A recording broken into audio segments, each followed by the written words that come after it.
Every relationship is built on a foundation of shared truth, or so we tell ourselves. In reality, the healthiest relationships are built on a foundation of managed truth.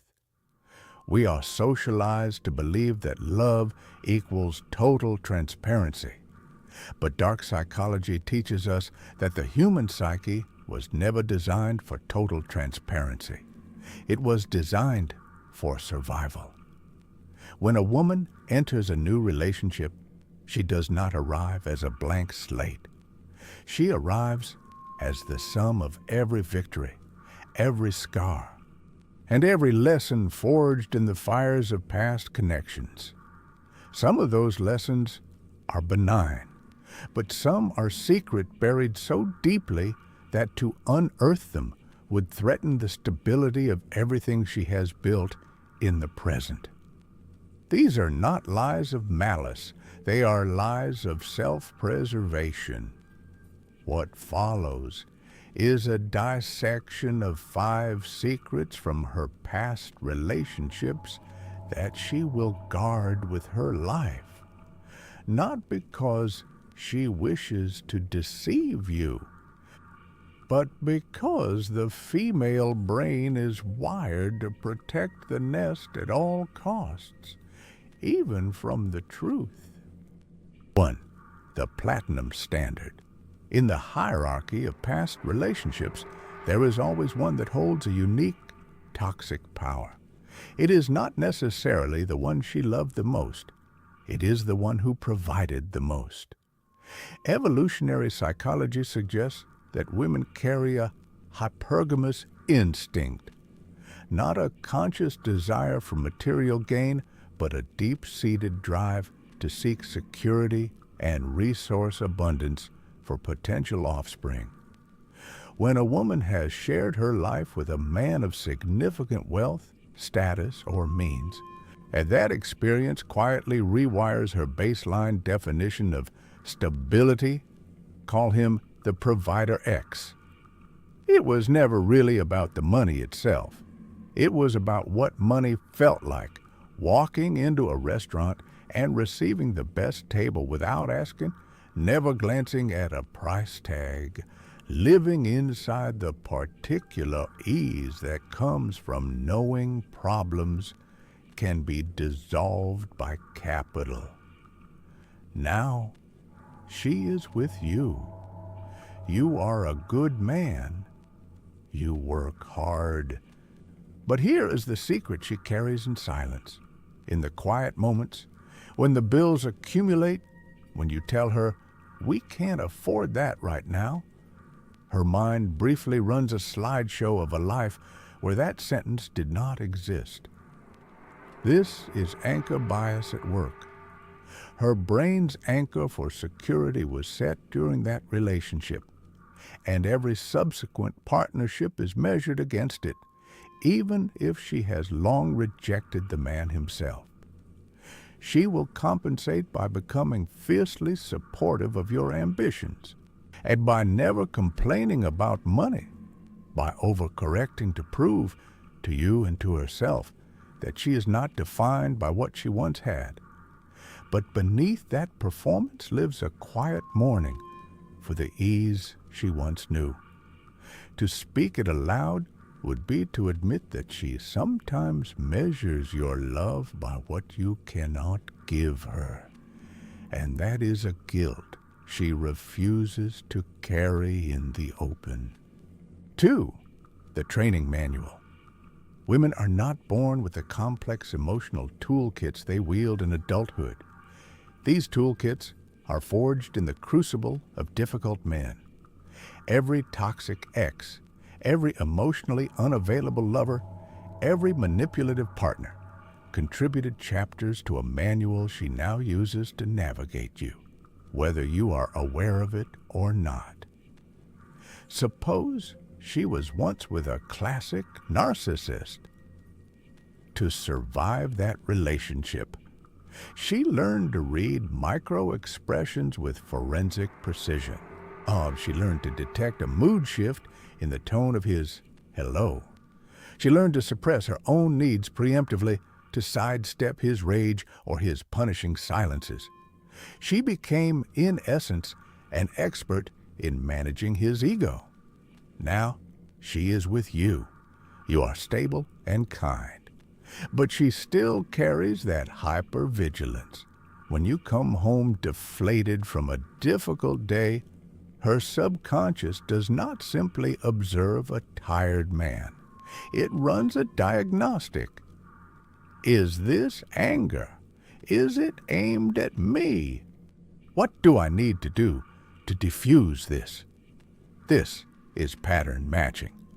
Her brain has carved a neural pathway that reads male partner plus negative mood as potential danger, even though you have never given her a reason to fear you. She will never tell you that her patience is a performance.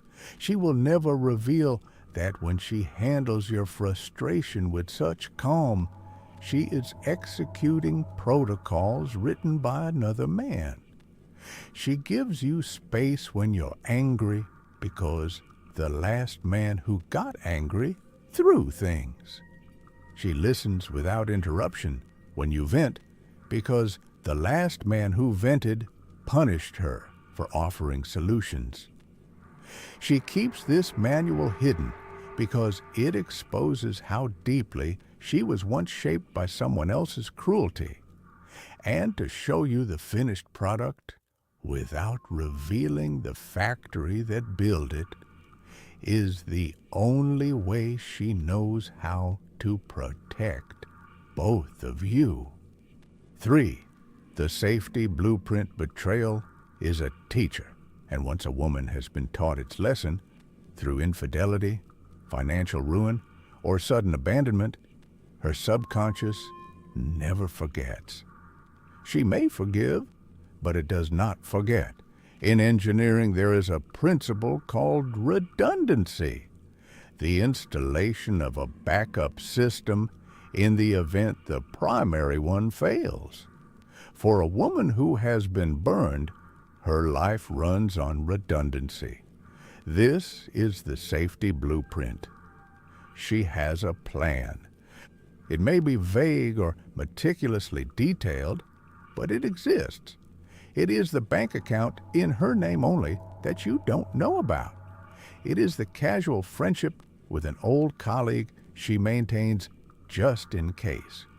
It is the professional certification she quietly renews, even though she is a stay-at-home partner. You interpret these things as admirable independence.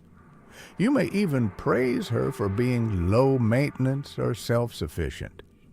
What you do not see is that these are lifeboats. So she is scanning the horizon for icebergs because she has already hit one. When you argue, even about something trivial, and she goes silent and cold, she is not simply angry. She is running a simulation. If this ends today, where do I go? How do I survive? Do I have enough money? Who do I call? You believe you are fighting about the dishes. She is mentally mapping her escape route. She will never tell you about this blueprint because to reveal it would be to admit she does not fully trust you. And that admission would shatter the illusion of forever that love requires to survive. She knows that if you understood, she keeps one foot psychologically out the door. You would pull away. So she loves you fully and warmly, keeps the lifeboat quietly fueled, and hopes with everything in her that she never has to use it. 4. The unhealed wound. We tend to picture trauma as a single dramatic event, a collision, an assault, a decisive betrayal. But in relationships, trauma is often microscopic. It is 1,000 tiny cuts, compounding slowly, leaving an invisible wound whose depth only becomes visible under pressure. This is the secret she guards most fiercely, the specific nature of her wound. You see the symptoms. She will never let you see the source. Perhaps her ex never struck her, but he used to accelerate aggressively when angry, weaponizing the car as an instrument of intimidation.